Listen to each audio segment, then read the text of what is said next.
Dia ada.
Quay thì sao vậy?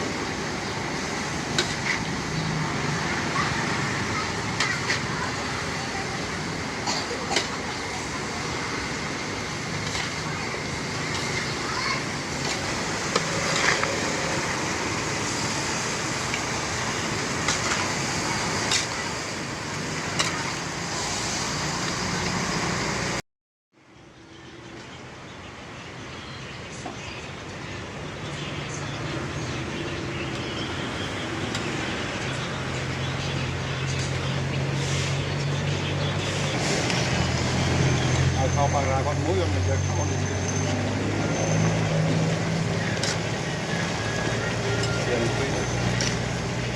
Còn có cha nào ngày chắc nó mùi mỡ. Còn mày.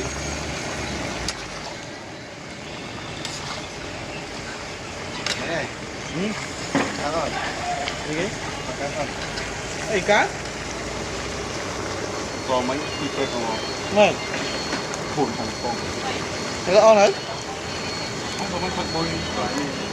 Thế là mà đạn rồi nó linh tính cá. Anh chơi nhặt.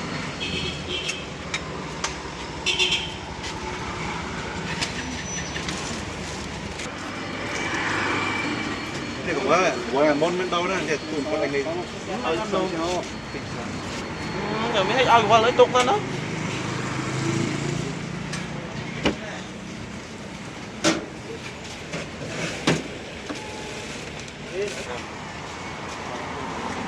Bán môi nữa. Đồ ngon.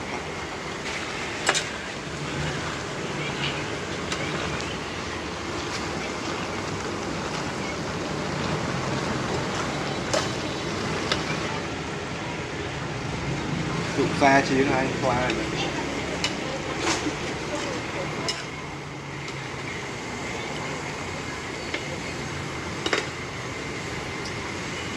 năng muối này như hai con như thế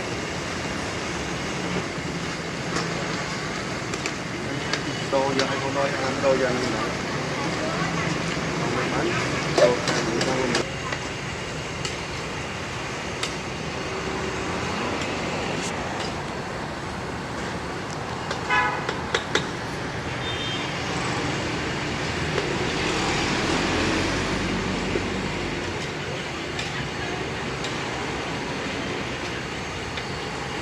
học lái được đâu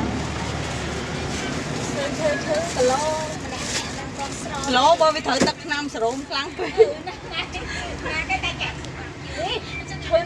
bây giờ cho chú tao một chôn thang nam thang sờ rôm bơ lau như sọ đâu nè hạt chọn cơ thôi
mới đi ra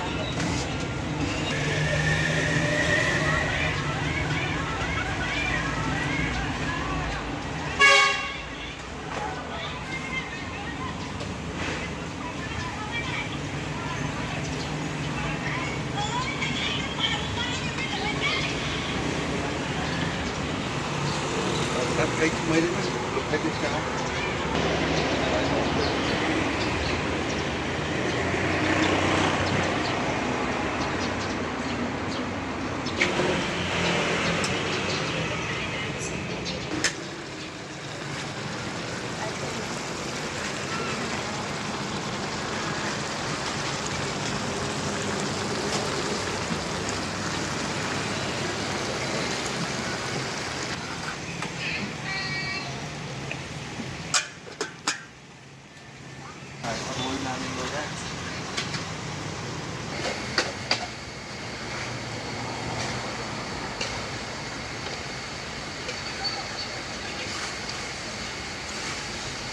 chưa nữa là đi cứ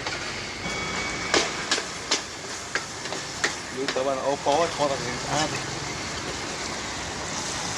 ở đây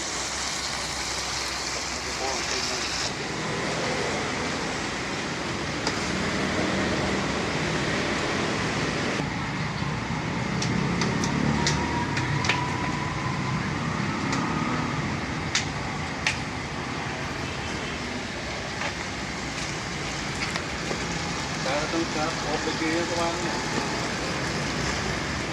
đây này còn hai ở lúa anh chị các bạn này anh nói chị tay nông đào hơi bị nóng thôi thì cũng chưa đúng tại vì tôi nói không lên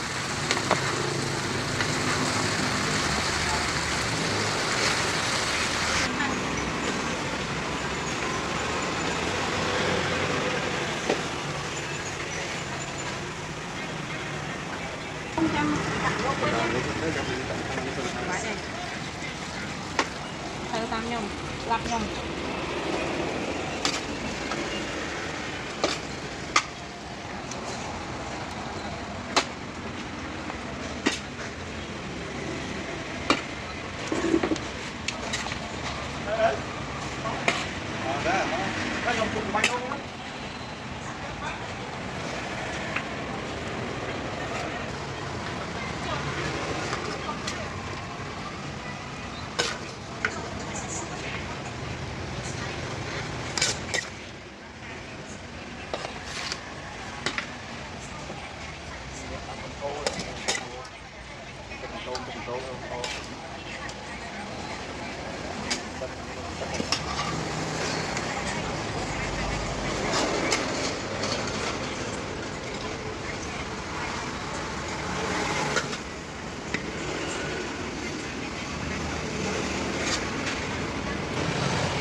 Còn chắc chắn là gì?